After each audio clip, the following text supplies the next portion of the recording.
야담 이야기. 하늘로 승천한 오기. 옛날에 번데머리라 불리우는 한지주 집에서는 오기라 하는 나이 어린 하녀가 있었습니다. 본식 그의 어머니의 아버지도 번데머리 지주집에서 심한 고역의 머슴살이를 하였답니다. 굳은 날 마른 날 1년 내내 벌고 벌었으나 번데머리 지주놈에게 뜻 기우고 할 키우다 보니 해마다 섣달 금음날에 청산하고 보면 남는 것이란 자라나는 빚더미뿐이었습니다. 그의 아버지는 그 빚더미에 깔려 시달리다 못해 그만 시들고 병들어 끝내 약 한 첩도 못 써보고 동지 섣달 찬냉돌방에서 원한 많은 세상을 떴고 이듬해엔 또 어머니가 나의 어린 외딸 오기를 남기고 눈도 못 감은 채 세상을 떠났습니다. 이 소녀는 부모님의 빚더미를 혼자 떠안고 지주집 머슴으로 들어간 하녀였습니다.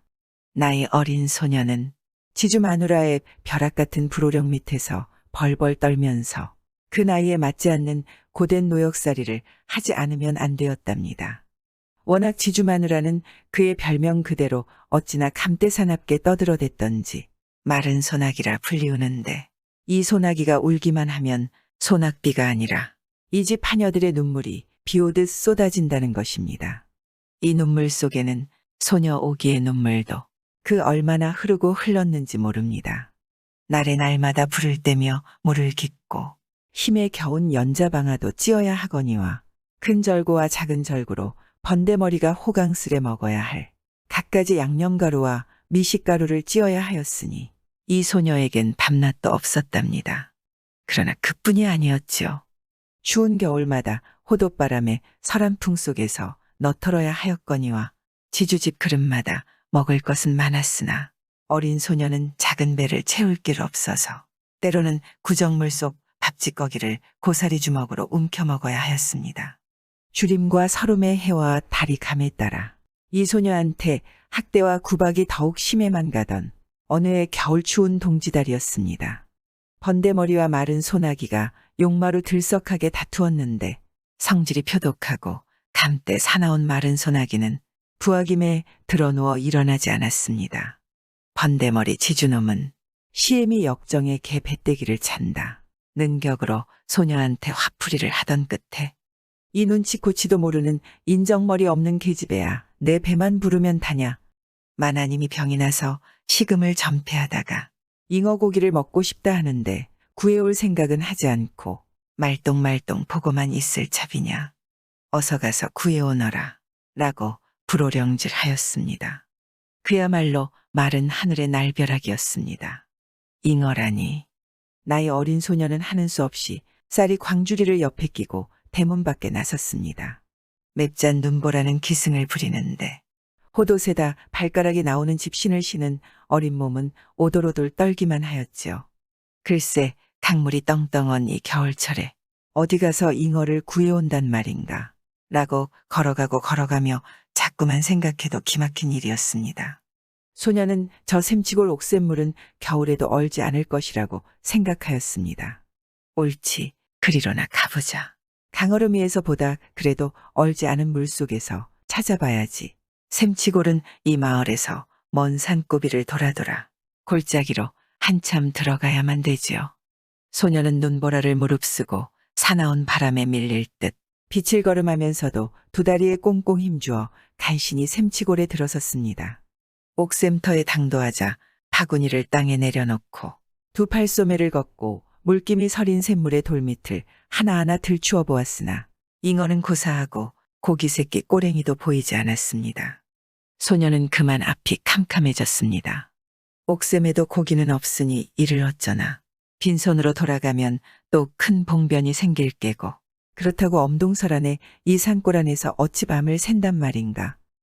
해는 서쪽으로 기울어졌고 산그림자는 벌써 옥샘터에까지 그늘져 오는데 살을 에일 듯한 바람은 점점 더 세차게 불었습니다. 얼어드는 손과 발은 빨갛게 되었습니다.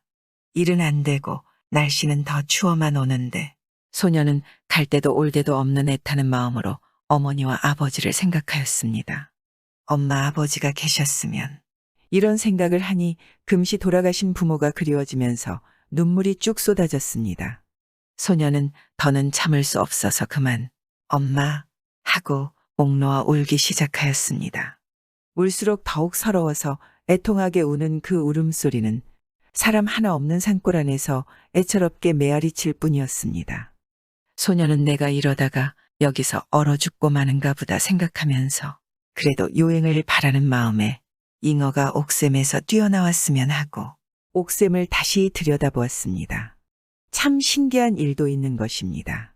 김이 일던 옥샘물이 부글부글 끓어번지는 듯하더니 기둥 같은 김줄기가 콱 올리솟으면서 칠색의 무지개가 하늘 위로 쭉 뻗어져 오르며 무지개 다리가 놓여지는 것이었습니다. 그러자 그 위에서 한 소년이 피리를 불면서 유유히 내려오더니 어느새 이 광경을 황홀하게 바라보고 있는 소녀 앞에 와섰습니다. 예, 너는 무슨 일로 여기서 혼자 울고 있니? 소녀는 다정스러운 목소리로 물었습니다. 소녀는 눈물을 닦으면서 자기 집 신세며 자기의 처지를 다 말하고 나서 우리 주인 마나님이 병으로 앓는데 나더러 잉어를 구해오라고 했지. 이 옥샘물에나 있을까 해서 찾아왔더니 없구나. 이대로 돌아가면 매만 맞게 되니깐 라고 걱정스럽게 말했습니다. 예, 그까지 걱정 마라. 내가 구해줄게 라고 말하더니 소녀는 손에 쥐었던 옥퉁소를 옥샘무리에 대고 휘저으면서 노래조로 중얼거렸습니다. 잉어야 나오너라. 어서들 나오너라. 그러자 금세 옥샘물에서 큰 잉어들이 팔딱거리고 있지 않겠나요? 소녀는 정말 꿈 같기도 하였습니다. 소녀가 너무도 반가워서 어쩔 바를 모르고 있는데 소년이 팔소매를 걷고 잉어 3마리를 잡아내더니 광주리에 담아 넘겨주었습니다. 어서 가지고 가거라. 다음에 또 곤란한 일이 있으면 이 옥샘터에 와서 소야 소야 옥퉁소야 라고 부른 다음 내 이름을 말해라. 그리고는 소녀의 얼굴을 돌아보며 물었습니다. 그래 내 이름은 뭐라니? 내 이름은 옥이야. 하고 소녀는 대답하였습니다. 소녀는 안심 안 된 듯 예, 옥아 하고 불러놓고 소야 소야 옥퉁소야 옥이 왔다. 이렇게 잊지 말고 잘 기억해둬라 라고 말하였습니다. 응, 알만해 하고 대답한 소녀가 잉어 광주리를 들려고 하는데 옥아 잠깐만 하고 소녀는 또 품에서 조약돌만큼한 조롱박 3개를 꺼내주었습니다. 옥아 너의 딱한 사정은 알만하다. 이 조롱박의 흰 약물은 죽은 사람 살이 살아나는 거고 붉은 약물은 피가 돌아서는 거고 푸른 약물은 숨이 돌아서는 약물이란다. 잘 품고 다니다가 쓸 일이 생기면 그리 알고 꼭 써야 한다. 소녀는 두근거리는 마음을 진정하면서 응, 알만해 라고 대답하였지요. 됐다, 춥겠구나. 어서 돌아가거라. 소녀는 무지개를 타고 승천하는데 그가 부는 옥퉁소 소리가 차츰 멀어져 가더니 다시 쳐다봤을 때는 소년도 무지개도 다 사라지고 말았습니다. 꿈속에서 깨어난 듯 그제야 자기를 생각하게 된 소녀는 돌아가서 매를 맞지 않게 된 것이 너무도 기뻐서 추운 생각도 잊어버리고 정신없는 걸음으로 뛰어가서 주인 앞에 잉어를 척 내놨습니다. 지주와 마누라는 뜻밖에도 펄펄 뛰는 잉어를 보더니 기뻐 어쩔 바를 몰라 하면서도 또 이상한 생각이 들었던지 어디서 잡았느냐고 따지는 것이었습니다. 소년은 옥샘물에서 잡았다고 말하였습니다. 이튿날 아침 마누라는 또 소녀더러 잉어를 잡아오라고 하였습니다. 소녀는 하는 수 없이 바구니를 끼고 집을 나와 곧장 옥샘터를 향해 뒤도 안 돌아보고 부지런히 걸었습니다. 옥샘터에 도착한 소녀는 어제 그 소년이 일러준 대로 말하였습니다. 소야 소야 옥퉁소야 옥이 왔다. 소녀가 중얼거리자 옥샘물터에서 어제처럼 칠색 무지개가 하늘로 올리뻗는데 소년이 무지개를 타고 여전히 퉁소를 불면서 내려왔습니다. 소녀의 앞에 와 선 소녀는 두 손 펼쳐 소녀의 언손을 잡아주면서 얼마나 춥겠니 호돛바람으로 이런 추운 날씨에 라고 하더니 어떻게 된 일이냐 고 묻는 것이었습니다. 주인이 또 잉어를 잡아오래서 하고 소녀는 소침해지며 대답하였습니다. 소녀는 또 어제 하던 그대로 옥퉁소를 들고 옥샘터에 대고 휘저으면서 노래조로 중얼거렸습니다. 잉어야 나오너라. 어서들 나오너라. 잠잠하던 옥샘터에서 잉어들이 펄떡펄떡 뛰었습니다. 어느새 소녀는 잉어 3마리를 붙잡더니 광주리에 담아주는 것이었습니다. 소녀의 뒤를 살금살금 밟고 와서 옥샘터 앞 바위 뒤에서 이런 광경을 가만히 훔쳐보던 지주마누라는 놀랍기도 하고 신기하기도 하여 한참 동안 멍청해졌습니다. 다시 정신을 돌려서야 이 일은 그저 일이 아니란 생각이 들면서 와락 겁이 나서 와들와들 떨었습니다. 그러면서도 앙큼한 그 속통에선 저놈이 어떤 놈인지 뒤를 마저 봐야겠다고 생각하며 덜덜 맞조이는 이빨을 옹다문 채 그들의 동정을 살폈습니다. 소녀는 바구니에 담은 잉어를 소녀한테 넘겨주면서 어서 가지고 가거라 고하였습니다. 소녀는 근심스러운 낯색으로 소년을 보면서 나는 어쩐지 가고 싶지 않구나. 자꾸만 주인만하님이 겁이 나 라고 말하는 것이었습니다. 소녀는 친오빠의 살뜰한 손길처럼 근심하고 서 있는 소녀의 헤쳐진 옷깃을 잘 여며주면서 걱정 말고 돌아가거라. 내 고생도 오래지 않을 것이다.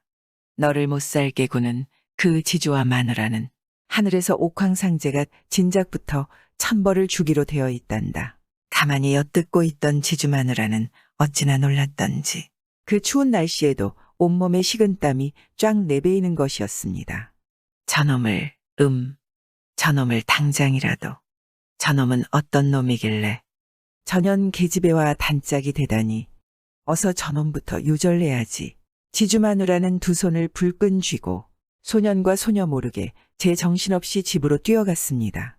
불이 나게 돌아온 지주 마누라는 영감을 뒷방에 가만히 불러다 놓고 숨이 차 헐떡거리며 방금 자기가 숨어서 보고 들은 전경을 죄다 고에 바쳤습니다. 그러니 그놈의 아이 새끼부터 요절내야겠는데 영감이 어떻게 할 셈이오?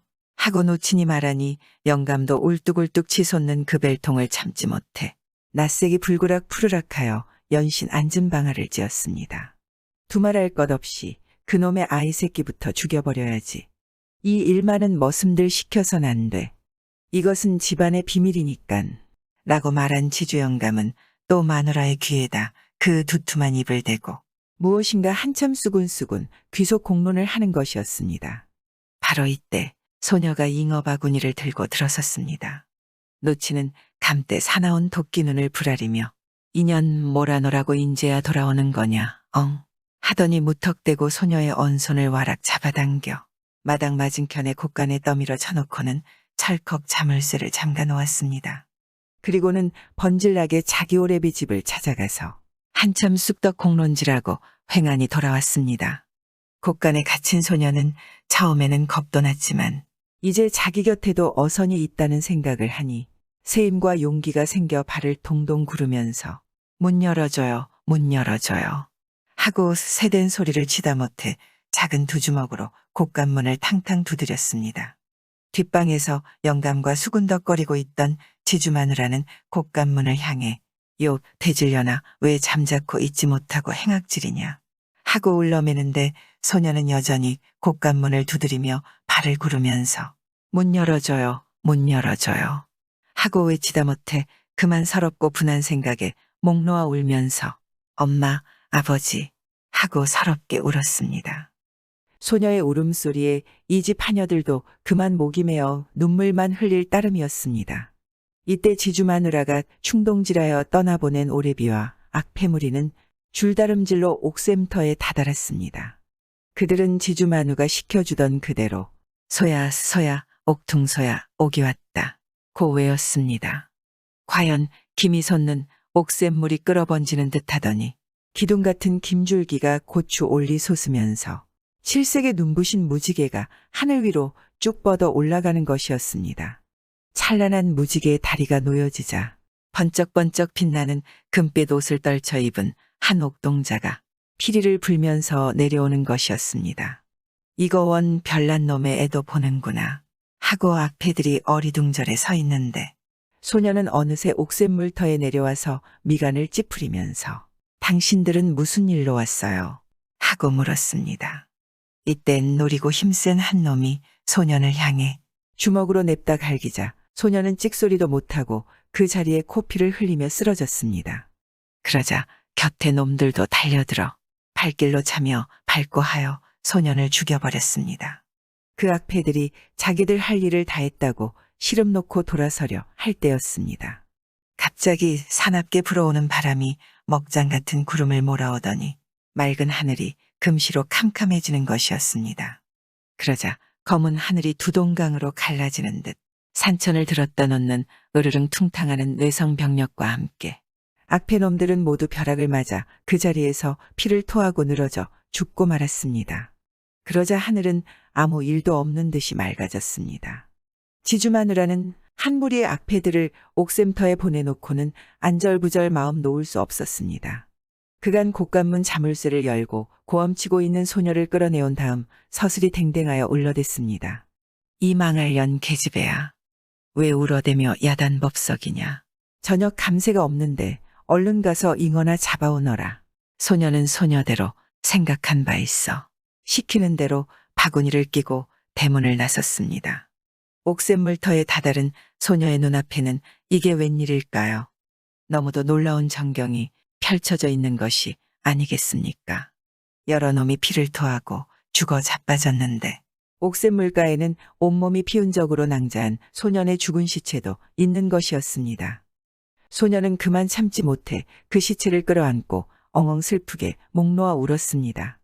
울고 울던 소녀는 갑자기 떠오르는 생각이 있어 울음을 그치고 품속에 잘 간직해두었던 조롱박 3개를 꺼냈습니다. 먼저 흰 약물을 소년의 얼굴이며 온몸에다 고루 뿌렸습니다. 그랬더니 상처난 살들이 뽀얗게 되살아나는 것이 아니겠나요? 옳지 그런 영문이었구나. 소년은 기뻐 어쩔 바를 모르고 또 붉은 약물을 온몸에다 골고루 뿌렸습니다. 그랬더니 소년의 온몸에 피가 돌아가면서 그의 손바닥 밑으로 소년의 심장이 높디는 것이 알렸습니다. 됐다, 됐어. 이어서 푸른 약물을 뿌렸더니 소년은 잠이라도 자다 깬 것처럼 부스스 몸을 움직이더니 늘어지게 기지개를 펴면서 눈을 살며시 뜨는 것이었습니다. 소년은 너무도 반갑고 기쁜 김에 소년을 와락 끌어안아 일으켰습니다. 소년은 두리번 주위를 살피면서 일어나더니 아무 일도 없는 듯이 옷을 툭툭 털면서 말하였습니다. 잘됐다, 오가. 이젠 너도 이 땅을 떠날 때가 왔다. 하늘의 옥황상제는 내가 오기를 기다리고 계신단다. 그곳으로 가면 너를 때리고 구박하며 업신여기는 나쁜 놈이 없는 세상을 보게 된단다. 이 말에 소년은 믿어지지 않는 듯이 소년을 똑바로 보면서 물었습니다. 정말? 그 말이 정말이냐? 정말이 아니고. 그래, 내가 너한테 거짓말하더니. 그곳에는 아름다운 꽃이 사시장철 향기를 피우고 갖가지 고운 새들이 아름다운 노래를 부른단다. 또 그곳에선 맛있는 음식을 마음대로 먹을 수 있고 갖가지 화려한 꽃무늬로 만든 옷들을 마음대로 골라 입는단다. 소녀는 이렇게 말하고 소녀의 손목을 잡고 옥샘물터로 갔습니다. 바로 이런 때였습니다. 멀리에서 요란스런 아우성 소리가 들려오는 것이었습니다. 돌아다 보니 번데머리 지주놈과 그 마누라가 아들딸들을 앞세우고 허겁지겁 달려오는 것이었습니다. 그것을 보자 소녀는 얼굴이 삽시에 파랗게 질려나며 소년의 팔목에 매달리는 것이었습니다. 소녀는 웃으면서 말했습니다. 걱정 마라, 오가. 내 곁에 내가 있지 않니? 그들이 다그쳐 옥샘물터 가까이에 이르자 김이 있는 옥샘물터에서 물이 끓어번지듯 하더니 기둥 같은 김줄기가 확 솟으면서 칠색 무지개 발이 하늘 공중에 올리뻗으며 눈부신 황홀한 무지개 다리가 놓여지는 것이었습니다. 그러자 소녀는 소녀의 손목을 이끌고 무지개 다리 위에 올라서더니 몸에서 주먹만한 조롱박을 꺼내어 옥샘물터에 다다른 지주와 그 마누라 그 아들딸들이 아우성치는 한복판에 냅다 던졌습니다. 그 조롱박이 터지자 3단 같은 불길이 하늘로 타오르며 지주 집에 온 식구들을 몽땅 태워 죽이고 말았습니다. 이 꼴을 바라보던 소녀는 참 샘통이야, 샘통이야 라고 연신 외쳐대며 너무도 기뻐서 손뼉치며 조한을 뛰었습니다.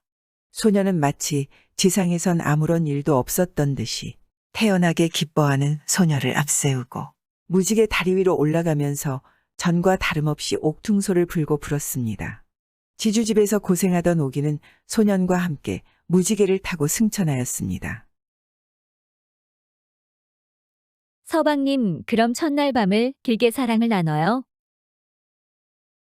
당송팔대가의 한 사람인 소동파에게는 소매라고 부르는 누이 동생이 있었습니다. 소소매는 한낱 여자의 몸이기는 하나 오빠처럼 글을 잘 지은 까닭에 송나라 사람치고 글을 모르는 사람이 없었습니다. 여기에 이런 이야기가 전해지고 있었습니다.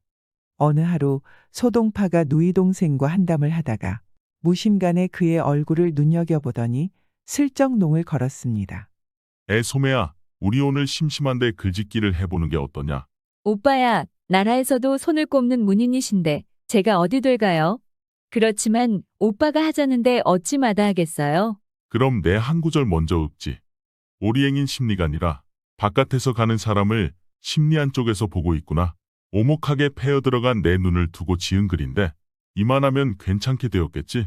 바깥에서 가는 사람을 심리 안쪽에서 본다고 하였으니 소매의 눈이 올이나 꺼져 들어갔다는 말이었습니다. 물론 굉장한 과장이기는 하지만 오목눈을 두고 지은 글로는 흠잡을 데 없었습니다. 소동파가 스스로 만족해서 빙그레 웃으며 누이 동생을 바라보는데 소매도 오빠의 얼굴을 물끄러미 쳐다보더니 입을 열었습니다. 저도 오빠의 눈을 두고 한귀 지어 읊겠는데 욕하지 않겠어요? 글짓기 내기가 아니냐, 글만 잘 짓는다면야, 욕이 아니라 한바탕 칭찬을 할 테다.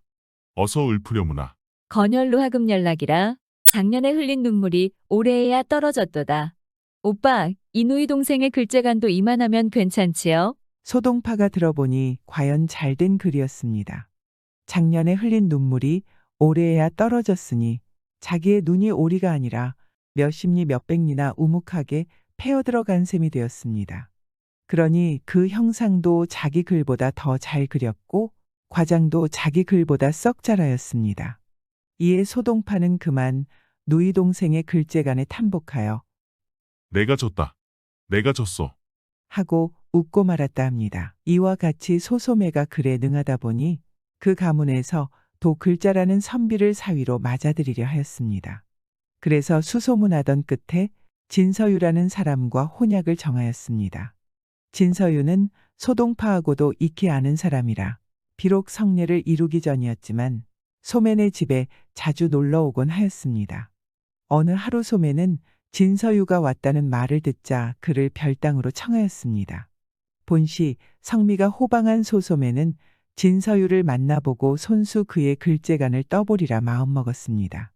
우리가 이렇게 만남도 금생금세의 연분인가 보옵니다. 하오나 소녀는 천성이 그를 좋아하여 글의 짝이 되지 않는 자를 제 짝으로 섬기지 않사옵니다. 이제 소녀 글귀를 내겠사온데 이 글귀에 답을 주시면 곧 제 서방님이 되리다. 진서유도 속에 먹물을 먹고 글깨나 쓰는 남하대장부라 껄껄 웃으며 응해 나섰습니다. 바라건대 낭자께선 어서 글만 내리시오. 숭어부숭어 조부라 아버지보다 낫고 할아버지보다 낫다. 는 이 글귀의 인명을 가지고 대답하소서. 진서유는 소매의 글귀가 떨어지자 눈을 한번 감더니 별로 어렵지 않게 대답했습니다. 그야 어려울 게 있어. 손권이요. 손권이라면 그 연유를 말씀하셔야지요. 한 집안에서 제일 귀여움을 받는 것은 손자라. 아버지도 할아버지도 손자 하자는 대로 하니 손자의 권리 그중 크지요. 오라요. 그럼 한 귀 더 받으세요. 천벽투광야 독서라. 담벽을 뚫고 빛을 훔쳐 야밤의 글을 읽도다. 이 글귀에도 인명으로 대답하소서. 공명이요. 그 까닭을 말씀하세요. 그야 어려울 게 있어.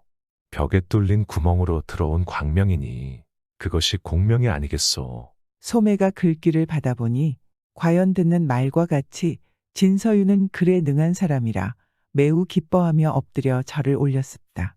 서방님께서는 소녀의 방자함을 너그러이 용서하소서. 바라건대 버리지 마시고 어서 택일하여 데려가 주옵소서. 그 후 잔치날이 되어 진서유는 사모관대 떨쳐 입고 신행을 오게 되었습니다. 예를 마치고 밤이 되어 동방화촉 밝혀놓으니 진서유의 마음은 기쁘기 한량없었습니다. 그런데 저녁 후 잠깐 소풍하고 돌아오니 신방문이 안으로 꽁꽁 잠겨져 있었습니다. 서유는 소매가 농을 즐기는 줄 아는지라 부인, 문 좀 열어주오. 하고 사정하였습니다. 그러나 소매는 딱 잡아떼었습니다. 안 되오이다 서방님. 오늘은 이팔 청춘 고이 간직해온 소녀의 몸 바치는 날이온데 어이 그리 쉬울 수가 있사옵니까? 그를 지어 이 문을 벗기시도록 해야 하옵니다. 그러기 전엔 절대 문을 열지 못하겠나이다. 진서유가 들어보니 참으로 기가 막혔습니다. 꼭 잠긴 문을 손으로 열라면 몰라도 글로써 어찌 연단 말인가. 소매가 아무리 그를 좋아하기로 첫날 밤에까지 글로 자기를 골탕 먹일 줄은 정말로 꿈밖이었습니다. 그렇다고 문을 열 글귀를 짓지 않을 수도 없었습니다. 그런데 무슨 글귀를 어떻게 지어야 한단 말인가. 진서유는 아무리 생각해도 그 글귀가 생각나지 않아 서성거리며 궁리하다 보니 저도 모르게 별당 앞 연못가에 이르렀습니다. 이때 소동파도 못가에 나와 있었습니다. 그는 글 잘 짓는 누이 동생이 첫날 밤 신랑과 무슨 글짓기라도 하지 않나 하는 궁금한 생각이 들어 찾아왔다가 방금 소매가 글로 문 열라고 하던 소리를 들었었습니다. 그런데 얼른 그 글을 지을 줄 알았던 진서유가 그 글을 짓지 못해 안타까이 연못가를 왔다 갔다 하기만 하니 측은한 생각이 들었습니다. 이때 소동파는 벌써 그 글귀를 생각해냈지만 진서유에게 직접 알려줄 수는 없는지라 퍼뜩 한 꾀가 떠올라 진서유가 듣도록 주먹만한 돌멩이 하나를 주워 못에 던졌습니다. 첨벙 하는 소리를 듣고 정신이 들어 연못을 보니 달이 내려앉은 못물이 파문을 이루며 물밑의 하늘이 열렸습니다. 옳지, 그렇지. 진서유는 그제야 글귀가 생각나서 좋아라 하고 신방으로 달려가는데 바로 연못가에 소동파가 서서 빙그레 웃고 있었습니다. 그러나 저러나 진서유는 급히 신방문 앞에 뛰어가서 구성 좋게 한귀지어 읊었습니다. 투석 중개수저 전이라 돌을 던져 물밑에 하늘을 열었도다. 부인, 그래, 이 글이면 문이 열리겠지요. 서방님, 어서 문을 당겨보세요. 진서유가 문고리를 쥐어당기니 잠가놓았던 문이 살짝 열리는데 소매가 꽃 같은 웃음을 짓고 있었습니다. 그리고 소매는 서방님이 글을 못 지을 거라고는 생각을 못했는데 들어오시지를 않으니 걱정을 많이 하였습니다. 부인님이 통과한 줄 알고 내가 잠깐 방심을 했구려. 나도 남자인지라 첫날 밤이라는 생각에 그만. 미안하네. 아니에요, 서방님. 제가 짓궂게 굴어서 죄송해요. 서방님과 평생을 살아야 한다고 생각하니 서방님이 첫날 밤에 저를 위해서 어떻게 생각하시는지 궁금했습니다. 정말 감사합니다. 아니요, 당연한 말씀이요. 처남이 아니었으면 아직도 들어오지 못하고 있을 것이요. 신방에 들어온 서유는 그제야 후 안도의 숨을 내쉬었습니다. 그리고 오늘은 처남 덕분에 동방화촉을 지내는구려. 참으로 문장과 오라비에 글자라는 누이가 올소이다. 서방님, 그럼 첫날 밤을 길게 사랑을 나눠요. 라며 소매는 배시시 웃었습니다. 알몸뚱이로 된 부인의 거길 꺼머지고 먼 옛날 성이 윤씨라고 하는 가난한 선비가 과거 보러 서울로 올라갔습니다. 생활이 극빈했던 선비는 서울에 가서도 주막집에 들지 못하고 김씨라는 선비네 집에다 주숙을 정하고 공부를 했습니다. 윤씨가 김씨네 집에서 먹고 자고 공부한 지도 10여일이 잘 되던 어느 날이었습니다. 우리 결의형제를 맺읍시다. 그러지 않아도 김씨의 신세를 많이 지고 있던 윤씨는 김씨가 이렇게 제기하자 선뜻 응했습니다. 나이를 따져보니 윤씨가 2살 이상이어서 김씨는 윤씨에게 절을 하고 형님이라 부르고 아내도 불러들여 인사를 시켰습니다. 김씨는 부모들한테서 물려받은 재산이 많아 생활이 유족한지라 돼지와 닭을 잡고 떡을 치고 잔치를 베풀어 이웃들까지 청하였습니다. 그때부터 김씨와 윤씨는 형님 동생하며 같이 과거 볼 준비를 하였습니다. 김씨가 모를 것이 있어 형님 윤씨에게 물으면 윤씨는 막힘없이 차근차근 가르쳐 주었습니다. 이러는 사이에 과거날이 되었습니다. 동생이 생각해보니 아무래도 자기 학식으로는 과거 시험을 쳐봤댔자 한강에 돌 던진 격이 될 것이 뻔한지라 비위를 무릅쓰고 청들었습니다. 형님, 오늘은 과거를 봐야겠는데 형님도 아시다시피 내 재간으로는 하늘의 별따기죠. 그래서 형님께서 내 이름으로 한 편 써주지 않겠는가 해서 말씀드립니다. 그러다가 둘 다 낙방되면 자네 후회하지 않겠나? 후회할 게면 제가 말을 낼 리 있겠습니까? 그렇다면 내가 대피를 해봅세. 윤 씨는 신세도 많이 졌고 또 결의 형제까지 맺었는지라 김 씨의 요구에 선선히 동의했습니다. 과장에 앉아서 먼저 자기 이름으로 한 편을 제꺽 쓴 다음 또 김 씨의 이름으로 한 편을 잘 쓰고 다듬은 다음 바쳤습니다. 윤 씨 생각에는 자기가 대피를 하는 이상 자기 글이 급제하고 동생의 글이 낙방된다면 김 씨를 볼 면목이 없을 것 같아 자기 이름으로 지은 글은 대수 썼습니다. 그러다 보니 결국엔 윤 씨가 낙방이 되고 김 씨는 급제하였습니다. 그러지 않아도 윤 씨를 친형님처럼 모시던 김 씨는 윤 씨가 자기 때문에 낙방되었음을 알고 그를 더욱 존경하면서 시골로 내려가겠다는 윤 씨를 붙잡아두고 정성껏 공대했습니다. 윤 씨가 집을 떠난 지 하도 오래기에 기어이 떠나려고 하니 김 씨는 그에게 돈뭉치를 내주면서 형님, 이 돈을 가지고 땅이나 사서 진지나 떨구지 마십시오.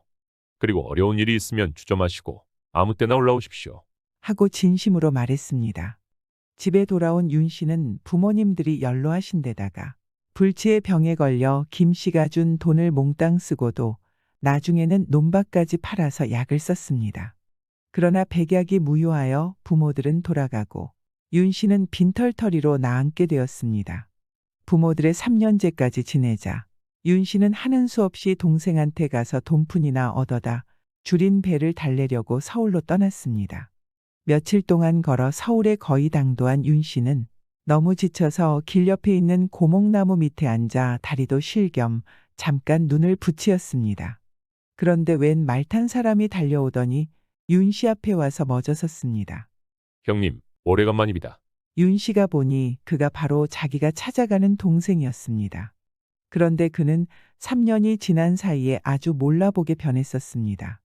하지만 윤 씨는 너무 반가워 동생을 보며 물었습니다. 그새 잘 있었나? 그런데 어디로 가는 길인가? 형님 생각이 간절하던 차에 형님이 날 보러 온다기에 마중을 나왔습니다. 그래. 아니, 내가 오는 걸 동생이 어떻게 알았나? 형님, 전 이 세상 사람이 아닙니다. 자네 농담이라도 무슨 말을 그렇게 하나? 윤 씨는 어리둥절해졌습니다. 농담이 아니오 형님. 나는 죽은 혼혈시다. 죽었다니? 그게 무슨 소린가? 형님, 이 동생은 억울하게 죽었습니다. 나의 원수를 꼭 갚아주십시오. 그리고 절에 가서 공부하는 내 아들을 형님이 데려다가 공부시켜 주신다면 죽은 나도 눈을 감겠습니다. 윤 씨가 동생의 손을 잡으려 할 때 김 씨는 어느새 연기처럼 사라져 버렸습니다. 윤 씨가 깜짝 놀라 깨어보니 남가일몽이었습니다. 꿈도 괴상하군. 윤 씨가 동생네 집에 도착해보니 꿈은 현실이었습니다. 이미 동생의 장례를 지냈고 하나밖에 없는 김 씨의 아들은 아버지의 장례를 치르자 어머니의 독촉으로 상복을 입은 채 절로 공부하러 가고 재수밖에 없었습니다. 동생과의 지난날의 정을 생각하니 안타깝기 그지없었고 또 기둥처럼 믿던 그 동생이 없고 보니 자연히 곡이 흘러나왔습니다. 그날 밤 사랑방에 든 윤 씨는 도무지 잠을 이룰 수 없었습니다. 그래서 이리저리 뒤척하며 동생의 원수를 갚아야겠는데 대체 어느 놈이 해쳤을까 하고 곰곰이 생각했습니다. 그러던 그는 이상하게도 갑자기 성욕이 일어남을 어쩔 수 없었습니다. 윤 씨는 자기를 나무랐습니다. 그러나 그럴수록 재수의 요염한 얼굴이 눈앞에 떠오르면서 그의 방에 가고 싶어 못 견딜 지경이었습니다. 이거 사람의 가죽을 쓰고 짐승 같은 생각을 해? 윤 씨는 자기를 단속하고 곰방대로 자기를 때려보았지만 아무런 효험도 없었습니다. 허참, 괴이한 일이군. 윤 씨는 참을 내야 참을 수 없어 저도 모르게 재수가 들어있는 본체로 걸음을 옮기게 되었습니다. 그가 문 밖에 가서 문고리를 잡고 망설이는데 이상하게도 방금까지 일어나던 성욕은 언제 그랬던가 싶게 없어졌습니다. 그래서 그가 돌아서려는데 문득 집안에서 난데없는 소곤거리는 말소리에 이어 웃음소리가 들려왔습니다. 윤 씨는 귀를 한 발이 되게 늙어가지고 창문에다 바싹 대고 동정을 엿들었습니다. 어떤 놈이 제수방에 들어가 재미를 보는 게 분명했습니다. 아, 그래서 동생이 억울하게 죽었다며 원수를 갚아달라고 했구나. 그래도 재수는 동생이 급병에 돌아갔다고 했지. 분명 제가 저놈과 눈이 맞아 지아비를 죽였구나. 윤 씨는 분노가 치밀어 온몸을 부르르 떨었습니다. 그가 사랑방에 돌아와 벽장문을 열어보니 마침 김 씨가 쓰던 삼척장검이 있었습니다. 그는 두말 없이 칼을 벗겨들고 본체로 들어갔습니다. 들어가 보니 두 몸이 한 몸이 되고 네 다리가 제비꼬리가 되었는지라 이놈 칼을 받아라. 하고 고함을 지르며 위에 있는 놈의 머리를 베니 그 대가리가 말똥처럼 굴러떨어졌습니다. 윤 씨는 알몸뚱이로 된 제수의 머리를 꺼머잡고 장도 끝을 가슴팍에 들이댔습니다. 인연, 살겠거든 바른 대로 이실 찍고 하라. 지아비를 어째 죽였느냐? 혼이 절반은 나간 계집은 바들바들 떨면서 겨우 입을 열었습니다. 그의 말에 의하면 아들이 보고 싶어 그가 공부하는 절에 몇 번 갔다가 중놈과 눈이 맞았는데 그 중놈이 하루 밤중에 와서 술에 취한 남편을 죽였다는 것이었습니다.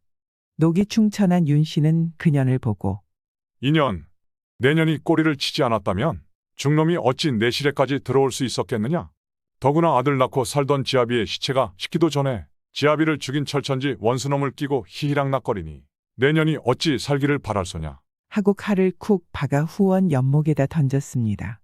그리고 나서 그는 중놈의 시체를 거적에다 둘둘 말 나무단 속에 묶어넣고 나무가리에다 세워놓은 후 집안을 깨끗이 청소하고 사랑방에 들어가 누웠습니다. 이튿날 해가 중천에 떠올랐는데도 김씨네 집 구세에서는 연기가 나지 않았습니다. 이웃들이 저 집에선 어쩌냐게 늦도록 곡소리가 나더니 오늘 아침엔 잠잠하네. 하며 그 집에 와보니 웬일인지 텅 비어 있었습니다. 그래서 어제 손님이 오더니 필경 눈이 맞아 붙어 자는 모양이라고 여기고 가만히 사랑방에 나가 엿보니 거기엔 손님 혼자뿐이었습니다. 그날 정오에야 사람들은 후원 연못에서 칼을 받고 죽은 여인의 시체를 건지었습니다. 남편을 장례 지낸 후에 사형이 오니 남편에 대한 생각이 간절하여 스스로 자결한 게로구나. 이웃들은 모두 이렇게 여기고 김씨 부인이야말로 열렬하고 자랑했습니다. 그러니 이 소문이 고을원님의 귀에 안 들어갈 리 없었습니다. 고을원님은 자기가 고을을 잘 다스렸기 때문에 연려가 나왔다고 여겨 그걸 자랑하려고 조정에다 알린 후 그 집에 연려정문을 세우게 하였습니다. 연려정문을 세우던 날 사람들은 절에 가서 공부하는 13살 난 김씨의 아들을 데려왔습니다. 그날 밤 윤 씨가 김씨 아들을 데리고 한방에서 자게 되었는데 김씨 아들은 자기가 공부하는 절에 중이 나간 지 며칠 잘 되는데 여직 돌아오지 않았다는 이야기를 했습니다. 그래서 윤 씨는 할 수 없이 자기가 서울 오게 된 일과 오다가 꿈에서 김 씨를 만난 일을 이야기하고 나서 그 중놈이 아버지를 죽인 원수라는 것과 자기가 그 중놈과 어머니를 죽인 사실을 고지곳대로 이야기했습니다. 김 씨의 아들은 그제서야 모든 것을 알고 큰아버지, 내가 어떻게 하든지 말리지 마십시오. 하고 밖으로 나가더니 나무단 속에 있는 중놈의 시체를 찾아 나무단채로 질질 끌고 가며 정문에다 세워놓고는 나무를 가져다 불을 질렀습니다. 비열한 짓을 하고서도 혈려비를 다 받다니? 내가 년놈의 부끄러움을 없애줄 테니 그리 알아라. 이리하여 연려정문은 두 시체와 함께 불에 타버렸습니다. 이튿날 김씨 아들은 윤 씨를 따라 시골로 내려갔습니다. 그 후 그 아들은 학자인 윤 씨한테서 글을 배워 과거에 급제하고 한림 학사가 되었는데 윤 씨 부부를 잘 모신 데서 효자가 되어 효자정문을 세웠다고 합니다. 옛날 옛적에 한 마을에 고래등 같은 기와집이 마을 복판에 자리 잡고 있었습니다. 그 기와집 울바자 옆에는 쓰러져가는 오두막이 있었습니다. 기와집에서는 고을에서도 악독하기로 이름난 부자가 살고 있었고 오두막에서는 가난한 머슴이 살고 있었습니다. 부자집에는 18살 난 머저리 아들이 있었는데 욕심꾸러기 부자놈은 손자를 일찍 보려고 머저리 아들을 20살 나는 처녀에게 억지로 장가를 보냈습니다. 이 머저리 아들은 얼마나 멍청한지 처녀와 혼인 후 첫날 밤을 지내는데 아무것도 모르는 머저리 아들은 각시 앞에 앉자 멀뚱히 각시만 쳐다보니 각 씨는 답답했는지 아들을 보고 한숨 쉬며 말했습니다. 서방님 저의 저고리를 풀어주셔야죠. 그러자 멍청한 아들은 저고리만 풀어주고 또 가만히 각 씨만 쳐다보고 있으니 각 씨는 답답했는지 그냥 누워서 잤습니다. 그러자 멍청한 아들도 그냥 돌아서서 잠을 잤습니다. 이후 멍청한 아들은 신부의 눈초리가 싫어서 눈만 떨어지면 8살 난 머슴의 아들과 놀았습니다. 머슴군의 아들은 비록 나이는 어리고 홀아버지 슬하에서 자랐으나 남달리 똑똑하고 그 지혜는 어른들보다 못하지 않았습니다. 어느 겨울날 머슴군은 산에 가서 부잣집 나무를 해서 쪽지게에다 지고 비틀진 눈길을 내리다가 그만 미끄러져 넘어지는 바람에 지게다리를 분질렀습니다. 게다가 발목을 접질러 하는 수 없이 빈 지게만 지고 간신히 집으로 돌아왔습니다. 승냥이같이 악독한 부자놈은 망할 놈 같으니라고. 나무를 한 단도 못 태우는 주제에 지게다리까지 분질렀구나. 그래, 내 집 재산을 탕진할 텐가? 하고 고래고래 소리치며 지게의 버팀대로 사정없이 때렸습니다. 얼마나 호되게 때렸던지 참나무 버팀대가 부러져 두 동강이 났습니다. 그러자 부자놈은 죽일 놈 살릴 놈하고 펄펄 뛰면서 지게값과 버팀대 값을 당장 물어내라고 발을 굴렀습니다. 그러나 털면 먼지밖에 없는 머슴은 몇 푼 안 되는 지게값도 물 수 없었습니다. 그러자 부자가 또 다시 머슴을 발로 차고 때리는 바람에 머슴은 그만 피를 토하고 그 자리에서 숨지고 말았습니다. 악독하기 짝이 없는 부자놈은 빚 대신 8살 난 아이를 머슴으로 두고 일을 시켰습니다. 부자놈의 여편네는 머슴애가 부엌에서 불을 뗄 때면 한편으로 쌀과 팥에 섞인 돌을 고르라고 하였고, 부자놈은 머슴애가 소를 먹이러 들러 나갈 때면 소잔등에 앉아가면서 새끼를 꼬라고 짚을 갖다 주었습니다. 부자의 아들은 쩍하면 머슴애 엎디라 하고는 말처럼 타고 다니면서 못살게 굴었습니다. 실로 천하의 둘도 없는 악독한 집안 사람들이었습니다. 머슴애는 너무도 기막히고 분해서 한 일자로 입을 꾹 다물고 부자놈을 노려보았습니다. 이놈, 눈을 부릅뜨고 보면 어쩔 테냐? 오늘 이 집으로 새끼를 꽈우지 않으면 쫓겨날 줄 알아라. 부자놈이 으름장을 놓을수록 더욱 고된 일을 시킬수록 머슴애의 가슴 속에서는 아버지 원수를 꼭 갚겠다는 생각이 깊어갔습니다. 머슴애는 너무 배가 고파 산에 가서 소를 놓고는 피나무 껍질을 벗겨 가늘게 새끼를 꼬고 참나무 가지를 휘어서 착고를 만든 다음 벼짚을 세워놓고 그 옆으로 돌아가며 착고를 놓았더니 눈먼 참새들이 착고에 맞았습니다. 그래서 죽은 놈은 불에 구워 먹고 산 놈은 가지고 놀았습니다. 애비와 애미를 똑대 닮은 욕심꾸러기인 부자의 아들놈은 머슴애가 가지고 노는 새가 욕심이 나서 그걸 가지려고 얼리고 닥쳤습니다. 그러나 총명한 머슴애가 새를 부자놈의 아들에게 주지 않았습니다. 머슴애가 먹는 고소한 쇠고기 냄새에 침을 꼴깍꼴깍 삼키며 입술을 빨던 멍청한 아들은 머슴애가 주는 참새고기를 먹어보니 천하의 별맛인지라 엿을 많이 줄 테니 참새 잡는 방법을 가르쳐달라고 머슴애에게 졸랐습니다. 정말 엿을 많이 줄래요? 응, 거짓말하면 내 목을 찰라라. 가르쳐줘요. 도련님은 무서워서 못할 건데요. 힝, 내가 코까지 참새를 다 무서워할 줄 아니? 참새가 무서운 게 아니라 도련님 아버지가 무서워 못한단 말이죠. 홍, 우리 아버지는 내 말이면 다 들어주는데? 그럼 좋아요. 잘 들어요.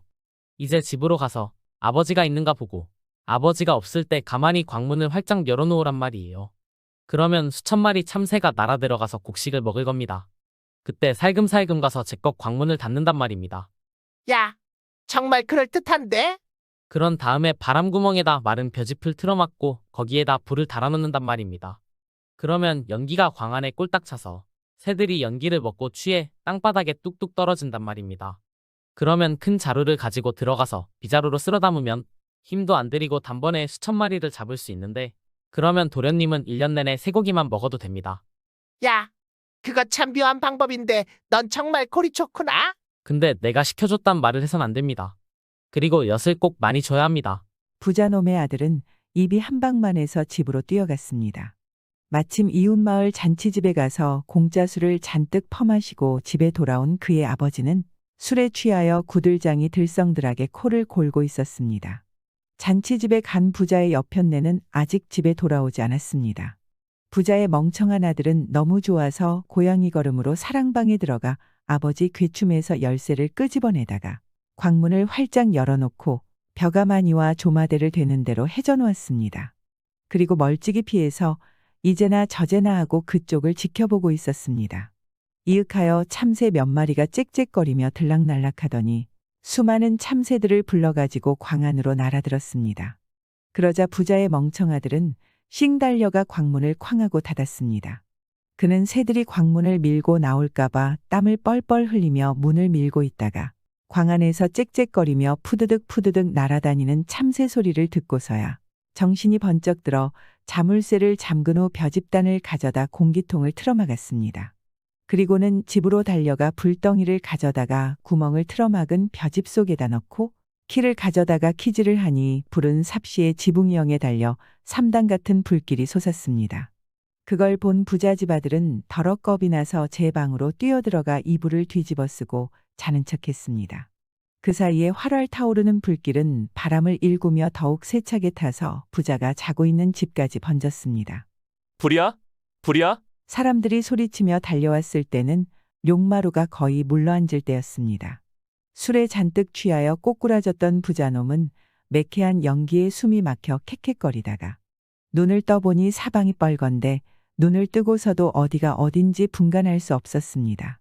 사람 살리라고 소리치고 싶었으나 목구멍이 막혀 소리가 나가지 않았습니다. 그는 벌떡 일어나 뛴다는 것이 그만 기둥에다 골을 박고 벌렁 자빠져 버둥거리다가 대들보가 내려앉는 바람에 불귀신이 되고 말았습니다. 잔치집에 있다가 집에 불이 났다는 소리를 듣고 허겁지겁 집에 달려온 부자놈의 여편네는 아들을 부르며 불 속에 뛰어들어갔습니다.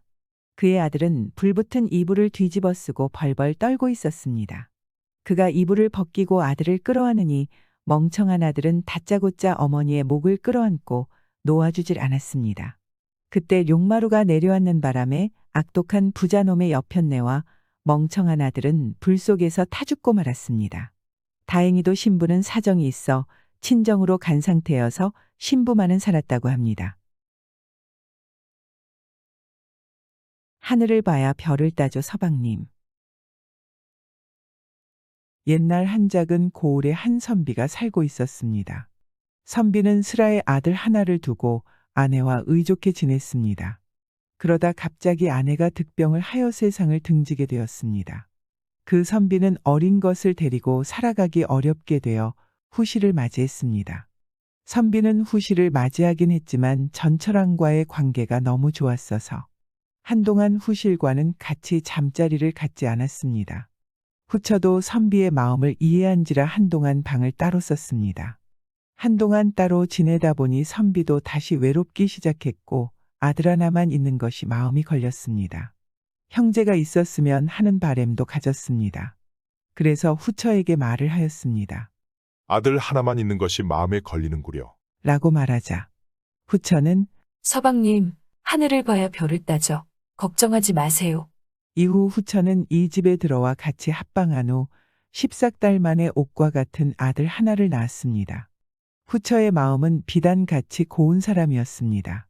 그는 한 집의 어머니가 되어 내 아들이니 하고 쪽을 놓지 않았을 뿐만 아니라 전처의 아들을 더 살뜰하게 보살펴 주었습니다. 어머니가 이렇게 보살피니 아이들은 탈도 없이 잘 자라주었습니다. 두 아이의 사이가 어찌나 좋은지 한 사람과도 같을 지경이었습니다. 옷도 꽃 같은 것을 입혀서 내놓았는데 아이들은 콩 한 개라도 생기면 저 혼자 먹지 않고 꼭 반쪽씩 나누어서 먹었습니다. 형은 눈만 뜨면 동생의 손을 잡고 놀았으며 동생도 잠만 깨면 형을 그림자처럼 따라다니곤 했습니다.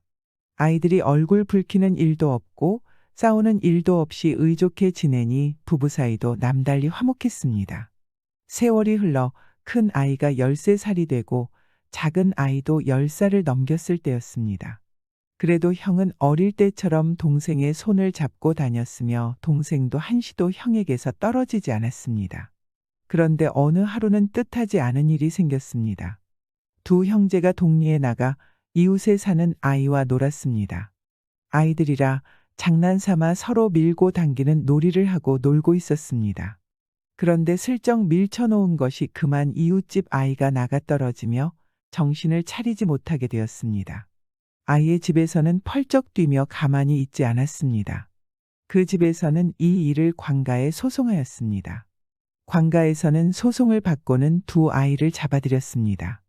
그런데 판결을 내리자니 대체 어느 아이가 이웃집 아이를 죽였는지 알 수가 없는 노릇이었습니다. 관가에서는 옳은 판결을 내리기 위해 두 형제를 불러내다가 문초를 하였습니다. 너희들 둘 가운데 어느 놈이 형이고 어느 놈이 동생이냐? 제가 형이고 저 애가 동생입니다. 내가 이 애의 동생이 옳으냐? 네, 옳습니다. 그럼 너희들 둘 중에 누가 이웃에 사는 아이에게 해를 가한 것이냐? 제가 그 애와 밀어내기 놀이를 하다 놀다 밀어놓았기 때문에 그 애가 넘어지면서 변을 당했습니다. 제가 벌인 일입니다. 형이 먼저 말을 하자 동생이 나섰습니다. 거짓입니다. 동생이 말을 하자 관가에서 물었습니다. 그럼 내가 한 짓이냐? 동생은 고개를 끄덕이며 답했습니다. 그 아이는 형님이 밀어놓아 변을 당한 것이 아니고 내가 밀어놓아서 그리 된 것입니다. 제가 벌인 일입니다. 형님 동생이 서로 제가 벌인 일이라고 하니 관가에서는 누가 이웃 사이를 해한 것인지 알 수 없었습니다. 바른 대로 고하라. 해를 입힌 사람은 하나겠으니 누구도 속이지 말고 바른 대로 말을 하라. 바른 대로 말하는 아이는 살려주고 상까지 주겠다. 이렇게 얼레 보아도 형은 제 잘못이라 하고 동생은 자기가 잘못했다고 반박하고 나섰습니다. 그래서 이번에는 바른 대로 되지 않으면 둘 다 벌을 내리겠다 협박했습니다. 그러자 형은 자기가 죽였으니 동생에게 벌을 주어서는 아니 된다 말을 하고 동생은 자기가 벌인 일이니 형에게 벌을 내려서는 아니 된다 했습니다. 관가에서는 하는 수 없이 아이들의 어머니를 불렀습니다. 그래도 아이들의 일은 아이들을 기른 어머니가 잘 안다고 여겼기 때문이었습니다. 선비의 아내가 관가에 들어서자 관리가 물었습니다. 당신이 저 애들의 어머니요? 그렇습니다. 애미의 입장에서 볼 때 둘 중 누가 이웃집 아이를 해한 것이라 생각하는지 솔직히 말을 하시오. 정벌을 내리시려거든 작은 아이에게 내리시오. 아이가 둘인데 어찌 작은 아이에게 벌을 내려야 한다고 단호하게 말을 할 수 있는 것입니까? 관가에서는 의아해 물었습니다. 두 아이가 다 자기가 죄를 지었다고 하니 저도 어느 애가 그 애를 해한 것인지 모르겠습니다. 그러나 남의 인명을 해쳤는데 애 하나야 벌을 받아야겠지요. 그러니 저 작은 것을 벌하십시오. 누가 잘못한지도 모르면서 작은 아이에게 벌을 주라는 거는 어찌하는 소리요? 사실은 이러합니다. 저는 이 집에 후실로 들어왔습니다. 저 큰 아이는 제가 낳은 아이가 아니고 저 작은 것은 제 몸에서 낳은 자식입니다. 같은 죄라 할 때 자기가 낳은 자식이 벌을 받아야지.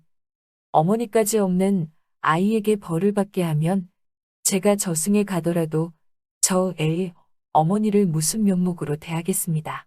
이어서 어머니는 간곡하게 부탁했습니다. 작은 것에게 벌을 주십시오. 관가에서는 들어보니 나이 들지 않은 어린 것들도 대단하고 계모도 친어머니보다 낫다고 생각했습니다. 고을의 원이 관아에 사람을 모여놓고 말했습니다. 모두들 생각해보게나. 양심대로 말해서 제 집에 생긴 일이고 보면 어느 아이에게 벌을 주라 하겠소? 모두들 말이 없으니 원이 말을 이었습니다. 아이들도 좋은 애들이지만 계모로서도 이보다 훌륭한 어머니가 또 어디 있겠소? 친어머님들 이렇게 못할 것이오. 이 일은 고의로 한 일이 아니라 아이들이 놀다가 실수로 생긴 일이니 그렇게 훌륭한 애들을 죽일 수는 없어. 해를 당한 이웃에 가서 사실을 고하고 그 집에서 다른 말이 없으면 애들을 석방하도록 하시오. 형방이 이웃집에 가서 사실을 자세하게 고했습니다.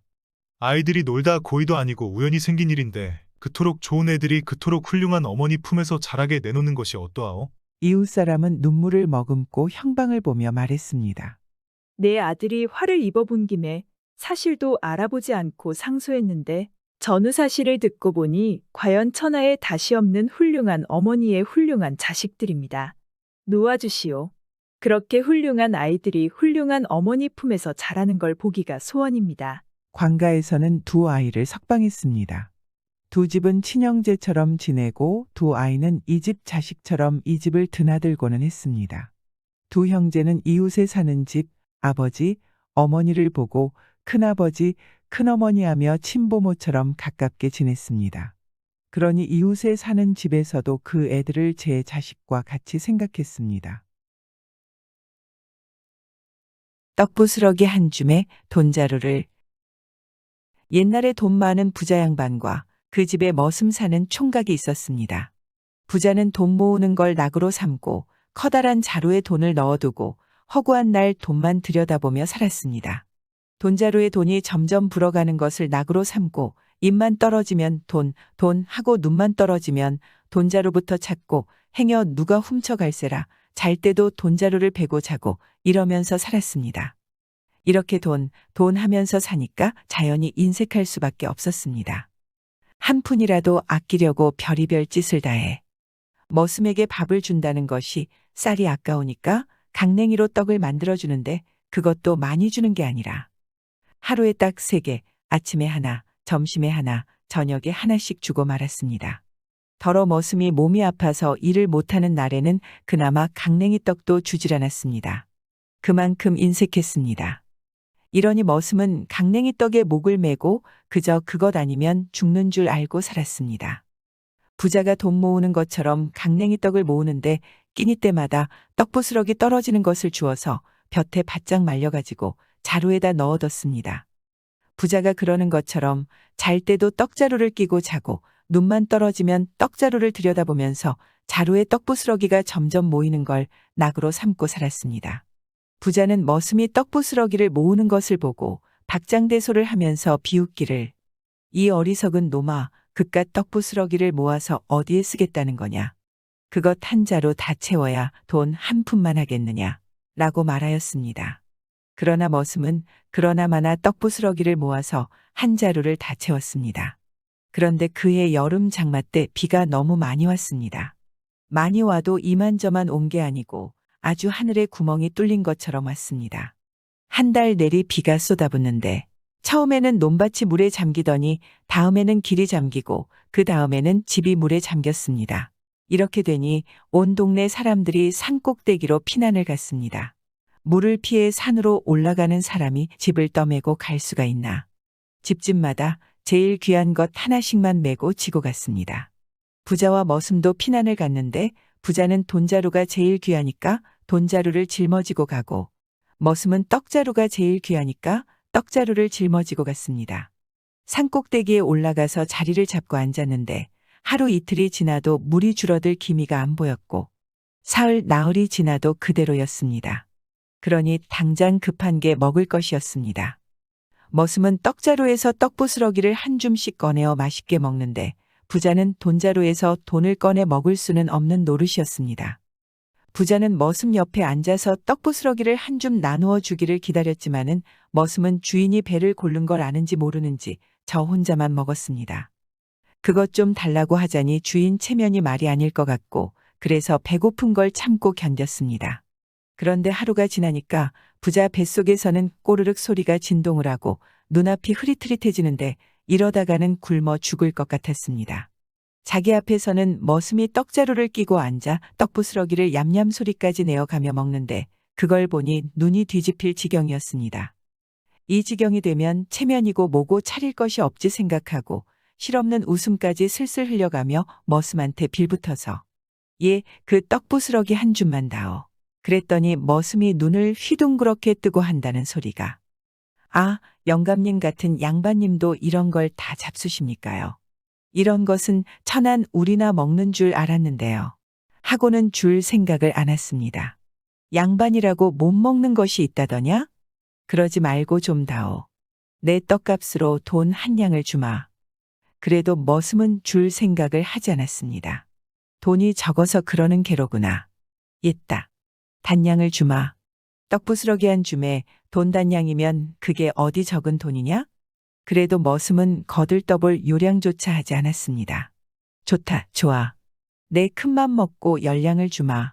그래도 머슴은 못 들은 척 떡부스러기만 얌얌 먹고 있었습니다. 그러면 30량이면 되겠느냐? 그래도 묵묵부답이었습니다. 그러면 50량.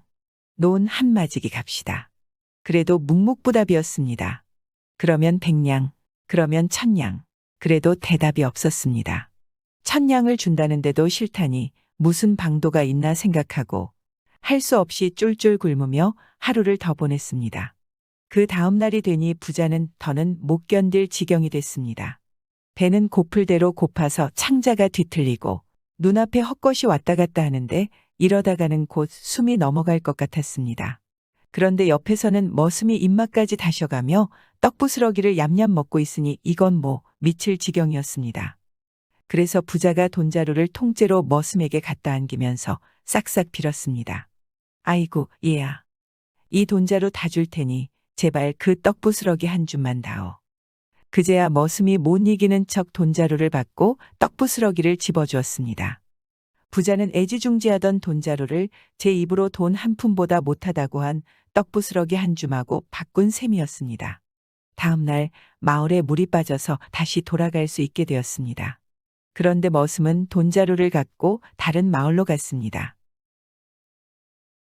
구독과 좋아요, 알람 설정은 사랑입니다.